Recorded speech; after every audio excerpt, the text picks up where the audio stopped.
Шаш боялса, сақал боялса. Шаш сақалды бояуға болады, егер андай қынамен бояуға болады. Қара болса ма? Қара болмайды.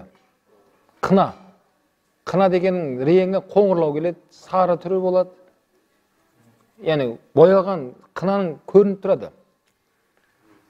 Ал 50 жастағы ағамыз қап-қара сақалын шашын бояп алып, 18 жастағы жігіт сияқты жүруге болмайды.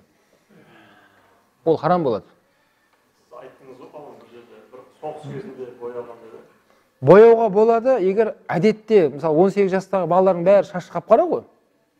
Мысалы бір жас бала жігіттің шашы ағарып кеткен де. Енді витамин жетіспегендіктен бір жағдайлары ғой.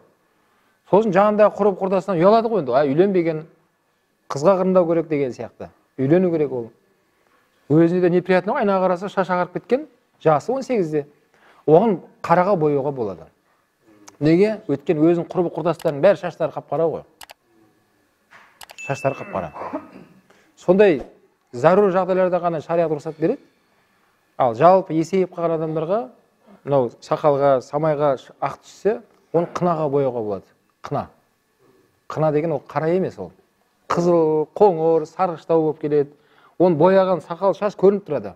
Мына кісі бояп алған екен ғой деп айтасыз. Бір сұрақ.